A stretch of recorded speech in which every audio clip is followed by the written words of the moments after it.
Hi, everyone. Dr. Cliff Faver here. And this week I'm talking about where you get your information. We're in a day and age that we get so much information. Everything's at our fingertips. We want to know how old some actor is. We can Google it, we can find out that information. And that's a good thing, but it's also a very dangerous thing for the simple reason a lot of times we don't know the source of that information. Is it always a good source or is it potentially bad?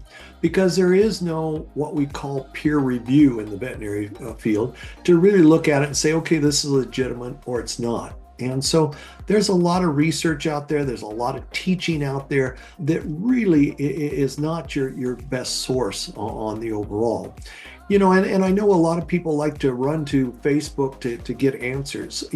You get opinions on Facebook. You don't necessarily get scientific answers on that. So I'm always very cautious of that. And at the end of the day, do you know this person to know whether they're credible or not? Because if they're not credible, then you may be following something that is not true on the overall. So we need to make sure that we're constantly evaluating that. And I joke in my seminars a lot of times that everything I tell you is a lie until you find it to be true. And so part of where I'm coming with that is, when you go to a trade show, you can't take everything as gold on that. I always say you need to use a shopping cart method.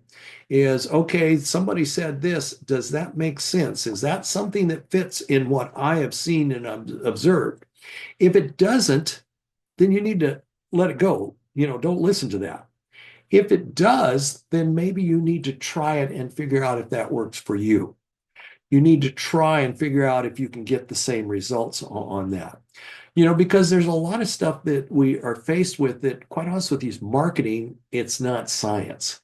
And that's a real problem that we have in the scientific community right now, is being able to differentiate. I know a lot of doctors, and it's scary to me that, they have a question, they Google it. Well, that's not a good reference point, or I should say it may or may not be a good reference point. You need to go to people that are actually walking the walk, not talking the talk. Do they have experience there? Have they gotten results on that? That becomes very, very important. One of the reasons why we give you a lot of before and afters, we want to show you what's happening. And I want you to understand too, if you see our before and afters, I haven't done any of those. Those are groomers we've taught that get those kind of results. Those are other people that are doing that, not us. Because I can falsify things, I can do all sorts of things to impress you, but the reality is other people are doing it, other people are getting the results, so there's more credence to that. So I want you to think about that anytime you're looking at where you're getting your education, whether you're getting your answer to your question.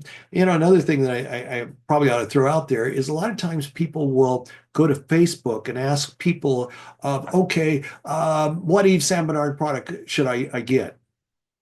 Well, let me ask you, if you were in school, if you have a question that's going to be on the test, do you ask your classmate or do you ask the teacher? Which one's going to be more solid information on that? Do you want to go to the person that has results or the person that just sat through a class and think they know something? Go to the source on that. Go to the people that know, the people that do that. And I don't care whether it's Yves Saint Bernard or whether it's another company. If you want to know what the dilution factor is on brand X, don't ask the public. That's not the correct one. Ask the company, because at the end of the day, part of our job is to get the best results we can with the products that we have. And so we've probably done more research than Sally Joe on Facebook has. We probably had more experience with that than Sally Joe has. So we probably can give you better answers. We can give you better directions on that. So I hope that helps. That's part of what Pet Skin Academy is all about, trying to direct you so that you can get the best information up front there. So we'll see you next week. Talk to you later.